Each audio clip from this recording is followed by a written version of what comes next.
दोस्तों, आपने सही वीडियो पे क्लिक किया है। जी हाँ, मैं आपको सही बता रहा हूँ कि आपको प्लान बी कभी नहीं रखना चाहिए। क्या होता है ना कि जब हम लोग कोई काम को करने निकलते हैं तो उसमें क्या होता है ना, कुछ लोग का ऑब्जेक्शन हो जाता है कि यार जो तुम काम कर रहे हो ना वो सही नहीं है, पता नहीं तुम इसमें सक्सेस भी होगे या नहीं होगे। तो हमेशा कोई ना कोई आपको सजेस्ट ज़रूर कर देगा कि प्लान बी रख लो। और उससे क्या होता है ना, आपका भी माइंड में ये चीज़ आता है कि बात तो सही है, अगर मान लो नहीं हुआ तो आगे हम क्या करेंगे। तो इसलिए हम लोग भी प्लान बी रख लेते हैं। लेकिन आपको प्लान बी नहीं रखना चाहिए। इसलिए नहीं रखना चाहिए क्योंकि जब आप प्लान बी बनाते हो ना तो आप प्लान ए पे कभी भी फोकस नहीं कर पाते हो। आप हमेशा ये सोचते हो ठीक है ना यार, करते हैं नहीं होगा तो प्लान बी है, करते हैं नहीं होगा ना, प्लान बी है। उससे क्या होता है ना, आप प्लान बी के लिए कोई काम नहीं कर रहे हो, लेकिन प्लान ए पे भी आप 100% नहीं दे रहे हो क्योंकि आपके पास प्लान बी का ऑप्शन होता है। इससे क्या होता है कि आपका प्लान ए सक्सेस नहीं हो सकता। आप पूछोगे क्यों? क्योंकि आप उसमें 100% नहीं दे रहे हो।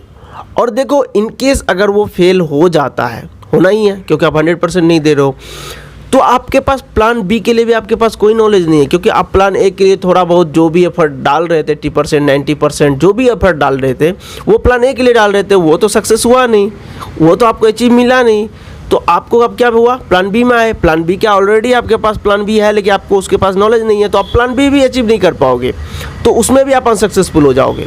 तो इसीलिए कभी भी प्लान बी मत रखो। प्लान ए रखोगे तो आप 100% फोकस वहाँ करोगे, आप उसके बारे में ही सोचोगे, आप उसके रिलेटेड नॉलेज गेन करोगे, आप उससे रिलेटेड जो है अपना स्किल्स डेवलप करोगे और एक ना एक दिन आप 100% उसके लिए एलिजिबल हो जाओगे, जिसके बाद आपको वो गोल अचीव हो जाएगा।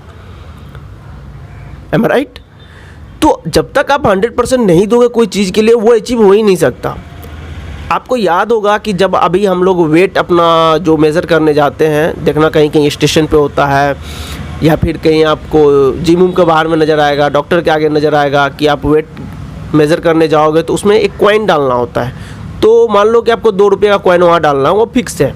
तो जब आप 2 रुपये का डालोगे ना तो ही वो आपको वेट बताएगा। अगर आप 1 रुपये का वहाँ कॉइन डालोगे तो नहीं बताएगा, अगर आप 1.99 भी डालोगे तो नहीं बताएगा। ठीक है, आपको वो 2 रुपया डालना ही पड़ेगा। तो इसका मतलब क्या होता है कि जितना जिस चीज़ के लिए रिक्वायरमेंट है उतना आपको एफर्ट देना पड़ेगा, तभी आप उस चीज़ को अचीव कर पाओगे।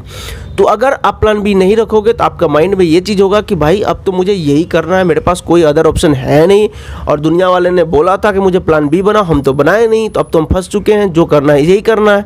तो आपका माइंड ना सिर्फ और सिर्फ प्लान ए पे फोकस होगा और आप एक दिन अचीव कर लोगे। ठीक है, तो इसीलिए कभी प्लान बी मत रखो, 100% फोकस करो, एक प्लान पे अचीव कर लोगे। अब मैं एक एग्जांपल देता हूँ, अगर आप नहीं भी कर पाते हो तो आप एक एग्जांपल देते हैं। मान लो कि आप अगर गवर्नमेंट का प्रिपरेशन कर रहे हो, मैं इसलिए दे रहा हूँ क्योंकि अभी तक जितने भी लोग मेरे साथ मिले हैं और डीएम किए हैं वो गवर्नमेंट का प्रिपरेशन करते हैं और कहीं ना कहीं वो आगे चल के नहीं हो पाता क्योंकि आपको पता है कितना टफ है। तो मैं ये बताना चाह रहा हूँ कि मान लो कि अगर 30-35 एज में ख़त्म हो जाते हैं, एज लिमिट जो होता है गवर्नमेंट का, तो मान लो कि आप उस एज में पहुंच गए, अब आपके पास कोई स्कोप नहीं है उस लाइन में, तो क्या करना चाहिए उस टाइम में? तो देखो, मैं यही बोलूँगा, मैं यही सजेस्ट करूँगा ना कि अगर मान लो कि अगर उस लाइन में हो आप, अगर नहीं भी हो पाता है जॉब, तो देखो आप अपॉर्चुनिटी भी उसी लाइन में ढूंढोगे। ठीक है, जैसे मान लो कि आप टीचिंग या किसी का मेंटरशिप कर दिए या खुद का अपना ऑर्गेनाइजेशन कोई टीचिंग खोल लिए या किसी के अंडर में काम कर रहे हो, तो आपका जो अपना एक्सपीरियंस है ना आप वही शेयर कर रहे हो और आपका ऑलरेडी उस फील्ड में इंटरेस्ट है, तो आप उस फील्ड में भी आगे निकल जाओगे।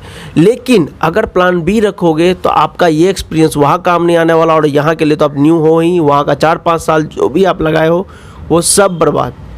तो इसीलिए कभी भी प्लान बी मत रखो, प्लान ए पे फोकस करो, उस पर काम करो, आप गोल अचीव कर लोगे। ठीक है, अगर ये वीडियो आपको पसंद आया हो तो आप वीडियो को लाइक करना, वरना कोई बात नहीं।